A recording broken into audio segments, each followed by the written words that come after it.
need it if it means you get paid, whereas you couldn't get paid before. So, Good discussion for the meetup email. yeah, yep. Okay. Power team, I already mentioned that. Another one is start your own investor group. You know, I have 117 members now that I didn't have before. Well, of course, several of the members I knew anyhow, but there's a lot of new people that have joined this group that are now a potential buyer for everyone in here that we wouldn't have if we didn't have this group. So, you know, if you live out in an area that there isn't a investor group meeting, then, you know, you may want to create something and build your own network, and which is a built-in list, right, by having your own group. There's a lot of groups around, but, you know, that's another step you could take. So, and then the last tip I had was just don't quit. I mean, there's a lot of investors out there that they get frustrated. They don't spend the time to come here. They don't spend the money and the effort to get educated. You truly can buy houses with no money, but you can't do it without education, and that's where you need to spend the money. It's the education and the marketing. I mean, could you do it without spending money in education and marketing? Yes, but it's going to take you a lot longer, and it's a lot riskier if you do that. So, but the point is, don't quit this business. It's a great opportunity. Take the steps that we talked about today in building your buyers list, building a huge buyers list, and you will be successful. The other thing that I wanted to, that I deferred till the end was the leveraging part of the discussion by leveraging other people's systems, other people's business, and our contacts. I mean, we all, as I mentioned earlier, we all have our own network, so to speak, you know, of our own buyers already established. So, but you may come across a house that is in somebody else's area that you don't have a buyer for. Well, why not leverage other people's network and connections and buyers list? And two really good examples is, you know, my Open Road system. You know, we have what's called a power matching system in it, and that matching system that allows me, if I come in and I put a house in my system and I have a buyer that comes in, I can click on match, and if there's a match there, it identifies who that is, and I can start communications there and try and get something going. So if Karen's got a house in her system and she clicks on match and I have a buyer in my system, then it flags that and we can start communicating and try and do a deal through that system. Okay?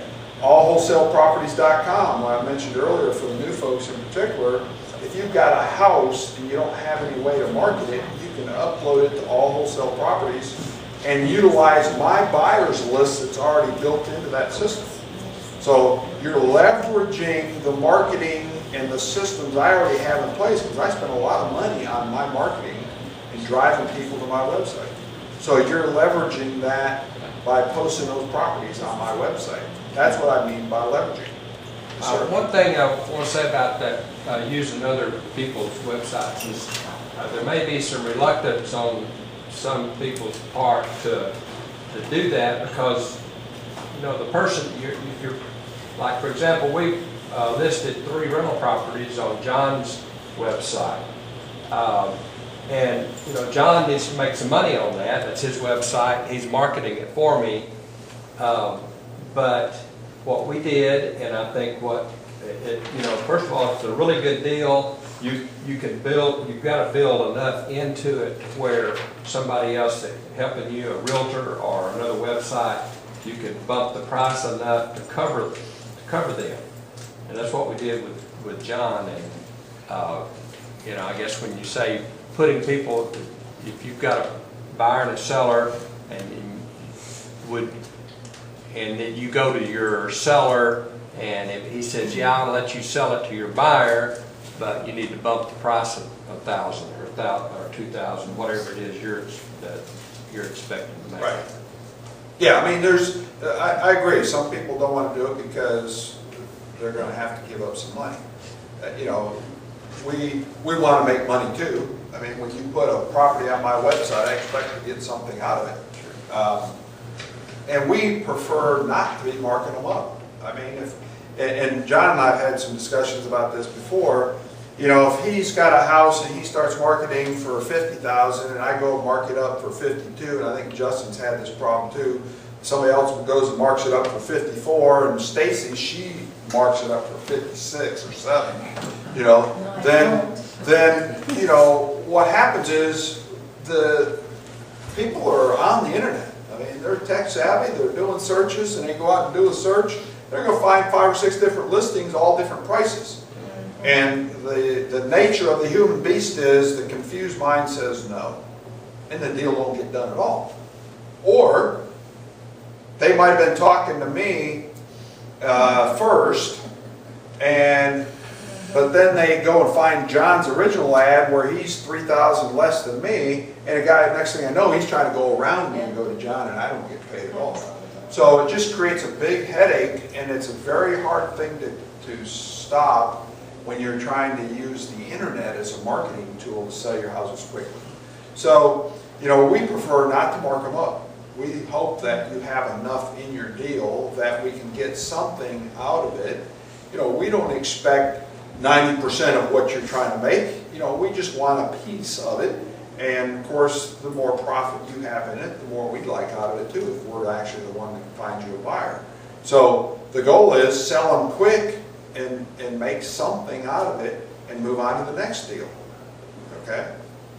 So here's the kind of an agreement we have with the group of wholesalers that we work with, is a lot of times you're going to take your property, mark it to your own list. You know, we're on a wholesale, you're always in a time crunch. You're always got about, you know, a week, maybe 2, that you need to find a buyer with a deposit to come in. And so obviously it's your deal. You've spent the money and the time to find the deal. You've got them, you negotiated it, you locked it up, right? You've done your analysis. So obviously you want to be paid. But, and this has happened to us. In the end, we got down to the line. And this is like that DeSoto house that we were working with you guys on. Duncanville. You don't remember? Okay. Maybe it was Nancy. So